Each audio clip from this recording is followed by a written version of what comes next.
Magandang araw ulit sa lahat. Ako po si Lieutenant Colonel Leo Grisula Jr. No. Nandito po tayo sa battle tour no ng Sitio Lantad, Barangay Kibanban, Misamis Oriental. Dito po yung tinatawag na 11 series no. Ang 11 series ay dahil 11 na improvised explosive device ang nilatag ng NPA dito laban sa mga kasunduluhan no ng 9th Infantry uh, Battalion, no? At nandito po si Dato, kasama ko, mag-explain ng konti about sa nangyari dito sa 11 series. Sige, Dats. Ako si Aquino Ginahon Sumimbol, Dato Manalsa sa Sitio Lantad, Barangay Kibamban, Lungsod ng Baligasag. Doon nagsugod ang alas nga to, buto sa limisirikikan dito sa Pilimiro. Daan ikutob ang buto din ang sundalo. Luoy kay mga sundalo sa panahon na kay wiring force nga sakyanan, helicopter ra o traktora mo gamit para maabog ang mga MPA aron makuha na mo ang patay o ang undid. Ang sinasabi ni Dato, itong nakikita natin yung niyog, no?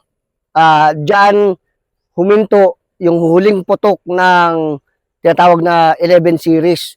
Ang mula dito, mga 150 meters sa likod, doon nagsimula ang putok ng 11 series. Ang sinasabi ni Dato kanina ay nasa 160 na NPA na nakapwesto dito sa bundok na ito, at sa ibaba ng ilog ng Balatukan River. Nahirapan ang sundalo dahil sobrang kapal ng NPA. Sina Dato that time ay civilian volunteer, galing pa ito sa Sitio Lantad na nag-reinforce, 16 sila. Sinong kasama mo? That's Ang uban ko si Lieutenant Sindin, Lieutenant Sindin, ang namuno. Aminadab, Sige, okay si na, Dats. Macro. Okay na yun, no? Si Macro, si Dato Asapon. Okay. Na-reinforce lang sila dahil dumating ang chopper, no? Na nakapag pali sa mga NPA hanggang makarating yung reinforce nila ng Dato. Oo. Kaya kung atong helicopter maglisod mi. Mahirapan sila dahil sobrang kapal, no? Ko si Aquino Ginahon Sumimbol, Dato Manalsal, din ako nagpuyo sa Sitio Lantad, Barangay Kibamban, Lungsod ng Baligasag. Dato, ngayon nandito tayo sa tinatawag na 11 series, no? Oo. Noong 1990, kaya tinawag na 11 series, merong nangyari ditong event na involve yung 9th Infantry Battalion, no? Na maraming casualties na nangyari, no? Paki-explain mo kung para mas maunawaan bakit ito tinawag na 11 series. Oo. Datong 82 hanggang 83, last quarter sa 82, dahil nagsugod ang pabomba sa MPA, hantod ato sa helicopter na tungod sa lubi. Oo. Ang sinasabi niya, noong nangyari ito, dito daw nagsimula yung pagputok ng improvised explosive device na inilatag ng CPP-NPA laban doon sa 9th Infantry Battalion, no, sa unit ng Army. Mula dito hanggang doon sa pagliko nito, no.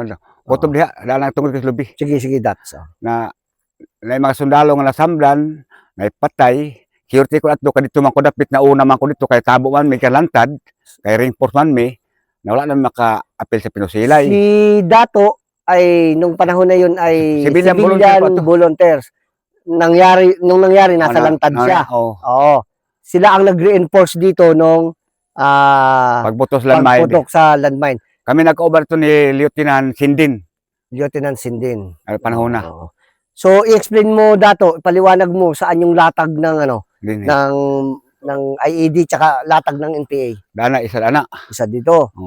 Daan nila ng isa. Kini iriha kaya. Dayon ang ikatulo daan sa kanang voluntary kanang tunukon. Dito.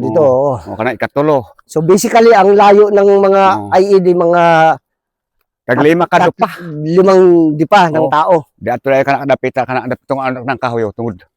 Upat na ana. Apat dito, apat. Dito pang-apat dito. Dayon gibiyaan na daan ni dapita wala ni butangi.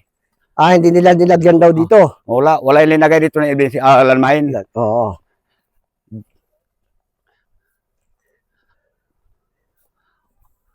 Panglima, Dats.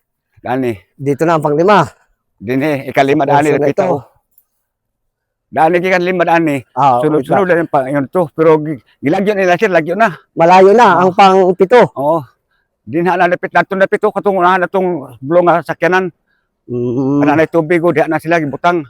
So mga 10 meters ang Oo, pagitan. Oo. Oh, karon. Hanggang saan umabot? Hanggon hanto nakabot sila sa ika-11. Dahil ang nagpindot ato sir layo raman. Dito punto ang nagpindot ato kay So ang nangyari, nasa taas yung dani ka. nag-command detonated. Dani ay kay Nag-detonate ng ika-unom dani. kaunom. Oo.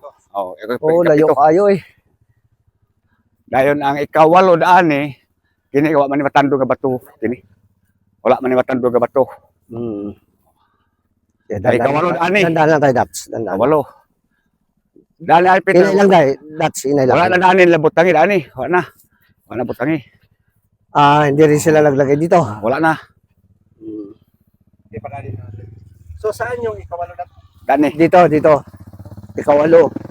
So basically, mga ano na to, Oh. mga 100 metro yung nalakad natin. Ikasyam dana na likuan.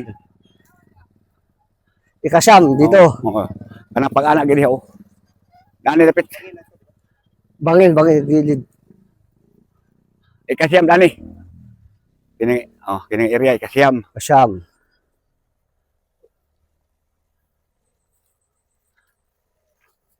Hinay lang ta, Dats. Hinay lang.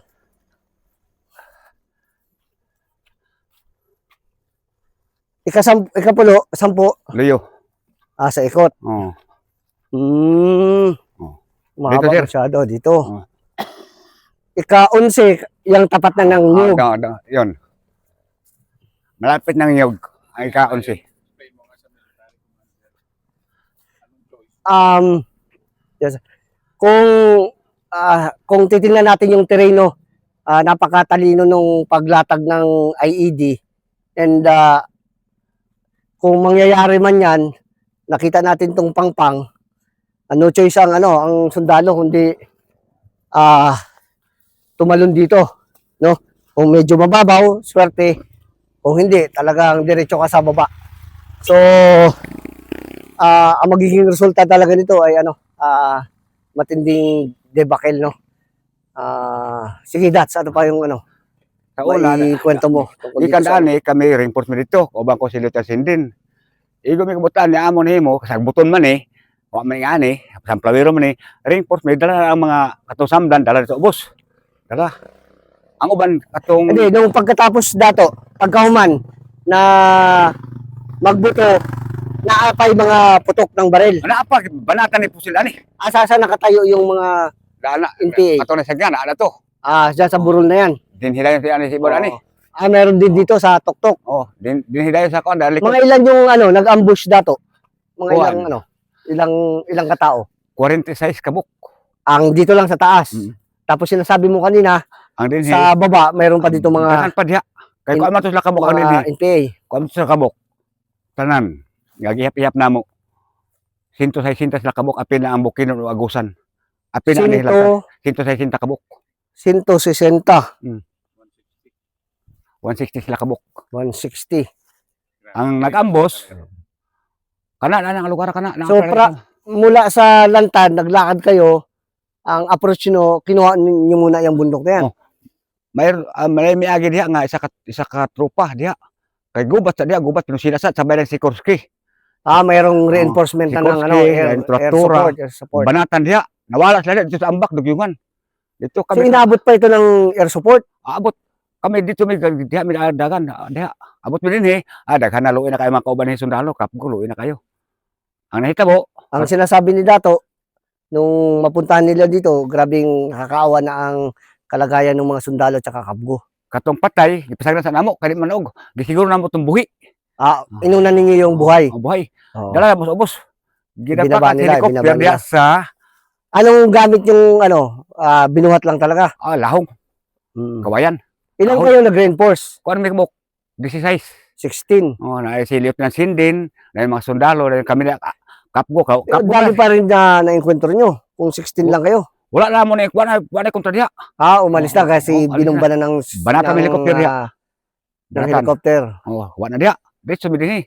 Anita mo lahong ang katong papatay gibilin sa lain na kuha patay. Mga civilian. Uban na si kwan si kundi ko masayop si matay naman si Aminadab ng asapon. Si Tatay, ana si Macro, uban na si Macro ng asapon. Ana Mm. panahon na. Kaya kana sila mo nagbungkag islantad pag mirong ginubatay kana si Macro, si Mambayin, Tito Akuyuan, si Badong si Kambal. Dato Asapon. Oh, uban kana, bata pa na. Si Dato Asapon, yung interview natin mamaya, sir. Bata pa na.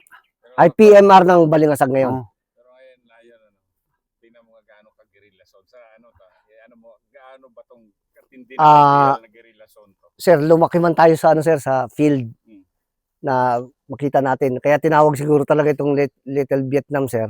Kasi pagpasok mo pa lang dito, yung terrain, hindi favorable sa iyo talaga.